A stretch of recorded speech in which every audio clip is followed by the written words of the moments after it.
Nah, kalau tadi buah dari sisi kapasitas spiritual, kalau ini buah dari sisi hidup konkret kita. Orang yang cerdas spiritual itu orang yang hidupnya pertama semangat dan seimbang. Jadi bukan orang yang loyo, males-malesan, rebahan tidak jelas, tapi semangat, penuh semangat. Dan seimbang. Seimbang itu ya tidak terlalu kayak tadi loh.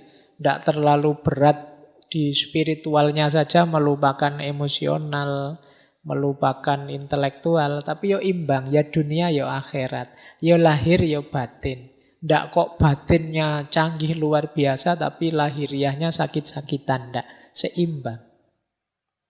Jadi semangat dan seimbang. Kemudian orang yang cerdas spiritual itu biasanya mampu mengontrol diri dan mengontrol emosinya. Karena saya bilang tadi ya, spiritual intelijen atau kecerdasan spiritual itu mengatasi semuanya. Jadi tidak mungkin orang cerdas spiritual tidak cerdas secara intelektual, tidak cerdas secara emosional. Pasti sudah ada di level tertentu dalam hal intelektual maupun emosional. Jadi dia pasti mampu mengontrol diri dan emosi. Kemudian reflektif dan introspektif. Jadi mampu muhasabah. Orang yang hidupnya tidak asal-asalan, tapi hidup yang serba hati-hati, penuh refleksi.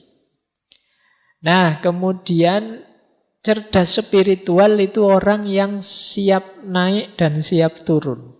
Dalam tanda petik ya. Nanti jangan diartikan retterlek. Jadi siap naik itu orang yang sukses, ayo siap mentalnya. Gagal juga tidak masalah, siap juga. Ditakdir seneng, alhamdulillah. Ditakdir susah, ya innalillah, semuanya miliknya Allah. Nah ini orang yang cerdas secara spiritual. Bukan orang yang kalau seneng lupa diri, kalau susah putus asa. Berarti kurang cerdas secara spiritual. Kemudian cerdas spiritual adalah orang yang mau berjuang sekaligus mau berkorban.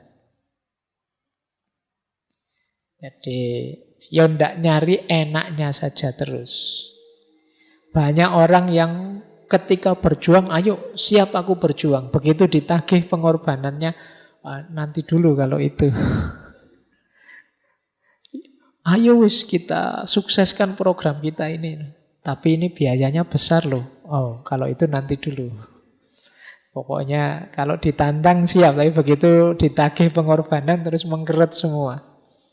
Nah, orang yang cerdas spiritual yo siap berjuang sekaligus siap berkorban. Nah, termasuk yang keenam, cerdas spiritual itu hidup dalam cinta dan pengabdian. Jadi hidup yang tidak egois, hidup yang ingin kesuksesan tidak dinikmati sendiri tapi juga berbagi dengan yang lain. Penuh cinta dan pelayanan pada sesama. Nah, ini ciri-ciri cerdas spiritual. Nah, sekarang strateginya. Ini tipsnya. Ada rumus hati, heart. Ini singkatannya. Ini biar kayak stand up itu terus ada singkatannya. Nah, hanya adalah heal in his presence. Jadi hidup yang sehat di hadapannya. Jadi H itu simbol orang yang sebut saja kalau bahasa agama khusyuk. Makanya itu manifestasi huruf H itu mindfulness. Hidup yang sungguh-sungguh, hidup yang khusyuk, tidak asal-asalan. Jadi makan ya dinikmati makannya serius sungguh-sungguh. Tidur ya tidur yang serius sungguh-sungguh. Kita kan jarang tidur serius hari-hari ini. Kita selalu ketiduran. Ya kan? Saya tidak tahu apa kalau teman-teman ini masih tidak kayak waktu kecil dulu. Cuci kaki, cuci tangan, terus ke atas tempat tidur, terus berdoa, terus tidur. Kan sekarang tidak begitu. Pokoknya capek ya ke atas tempat tidur, baca HP sampai ketiduran. Jadi kita tidak pernah tidur, yang ada kita ketiduran. Pasti tidak menikmati tidur. Tidak mindful. Padahal setiap aktivitas yang baik, yang bermanfaat, kalau mindful itu pasti manfaat dan efeknya luar biasa untuk hidup kita. Kalau serius, tapi seringkali karena kita tidak serius, ya kita tidak dapat banyak manfaat dari situ. Sholat, ngobrol, ngaji, silaturahim, baca buku, dan lain sebagainya, itu kan aspek-aspek yang kegiatan-kegiatan yang baik dalam hidup kita. Tapi karena kita tidak sungguh-sungguh, tidak mindful tadi, ya efeknya jadi tidak maksimal. Yuk kita nikmati ya apapun aktivitas kita. Sekedar minum teh, minum kopimu itu coba sekali-sekali dinikmati, dirasakan benar. Wong sekarang teman-teman makan saja kan didampingi HP. Jadi sambil makan, sambil nyekrol Instagram, sambil lihat Twitter, jadi makannya tidak dinikmati. Kadang-kadang kita tidak tahu, mungkin laukmu diambil temanmu apa kamu tidak, lu kok tiba-tiba habis. Nah, yuk heart yang pertama, heal in his presence. Yuk hidup yang serius, yang sungguh-sungguh, dinikmati setiap hembusan nafas, setiap detik yang engkau alami. Yang kedua huruf E, engage with purpose. Kalau ini yo hidup dengan penuh tujuan, jangan asal-asalan. Saya Pak ingin target ini, jangka pendeknya ini, jangka menengahnya ini, jangka panjangnya ini. Ini untuk pendidikan, kalau ini untuk agama, kalau ini untuk hidup bersama sosial, boleh. Catat saja biar tidak lupa target-target, tujuan-tujuan. Akan membuat hidup lebih bersemangat. Jadi engage with purpose, hidup yang terlibat dengan tujuan. Kemudian ada huruf A, I, achieve with gratitude. Yuk berjuang sungguh-sungguh tapi dengan penuh rasa syukur. Jadi tidak dengan kecewa, tidak dengan dendam, tidak dengan kebencian, tapi dengan penuh rasa syukur. Itu akan membuat hidup menyenangkan, membahagiakan. Kemudian huruf R, rise with patience and humility. Meningkatlah dengan sabar dan kerendah hatian. Kalau ini butuh penataan emosi, emotional regulation. Yuk kita meningkat, tapi yuk jangan kesusu, ada tahapan-tahapannya yang sabar. Kemudian thrive with compassion.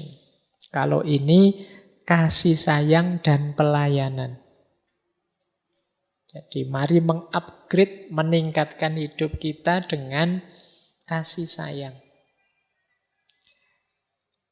Nah, jadi ini rumus dari hati, namanya heart. Mindfulness, kemudian purpose, gratitude, emotional regulation, compassion, and service. Ini akan jadi kunci jadi kita orang yang cerdas secara spiritual. Nah, wah ini tulisannya kecil-kecil. Pasti tidak terbaca. Saya ambil strategi dari 3 tokoh. Yang pertama Danah Zohar tadi. Kata Danah Zohar, SQ yang tinggi menuntut integritas pribadi yang paling kuat. Menuntut kita untuk terbuka terhadap pengalaman di mana kita mampu untuk melihat kehidupan dan orang lain secara segar, seolah-olah melalui mata seorang anak. Untuk belajar bagaimana memanfaatkan intuisi dan visualisasi kita sebagai jalan yang kuat untuk menggunakan pengetahuan batin kita dalam membuat perbedaan. Saya baca kayak gini, saya yakin teman-teman tidak paham. Ini menuntut agar kita berhenti berlindung pada apa yang kita ketahui dan terus-menerus mengeksplorasi dan seterusnya. Itu dari buku terjemahannya. Jadi nanti ya saya jelaskan saja. Saya baca dulu. Yang kedua dari Hank Schramm. Intinya sama, 3 strategi ini. Apa yang menjadi nasihat terbesar sepanjang masa? Kata Schramm, tetaplah seperti anak kecil.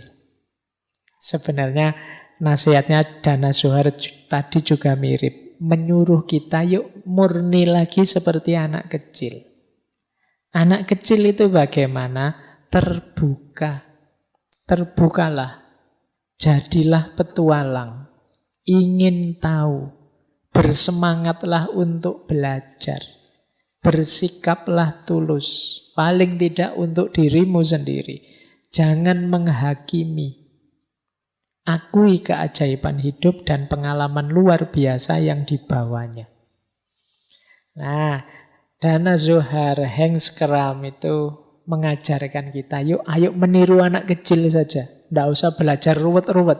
Anak kecil itu lebih prospek secara spiritual. Yang pertama apa? Mereka terbuka. Petualang, ingin tahu, semangat belajar. Anak kecil itu kan masih rasa ingin tahunya tinggi. Apa-apa ditanyakan. Sementara kita yang besar itu cenderung merasa sudah tahu. Nah, ayo seperti anak kecil lagi, semangat belajarnya tinggi. Kemudian tulus. Anak kecil itu tidak malu kalau bilang tidak tahu. Bilang suka ini, tidak suka itu. Kalau anak kecil kan tidak malu dia. Aku ingin ini, aku ingin itu. Tidak suka ini, tidak suka itu, tulus. Kita tambah besar, tambah palsu. Kadang-kadang kita seneng tapi bilangnya enggak. Kamu seneng ya? Enggak, kata siapa misalnya. Padahal ya seneng. Kita tambah lama tambah palsu. Kita takut bilang apa adanya. Seneng sih, tapi apa ya dia mau padaku. Kan lebih positif untuk dirimu. Bersikaplah tulus. Jangan menghakimi. Kita tambah besar, tambah banyak ilmu, rasanya lebih suka menghakimi. Oh ini anak soleh. Ah kalau ini setengah soleh. Oh kalau itu solehnya tinggal 1/4.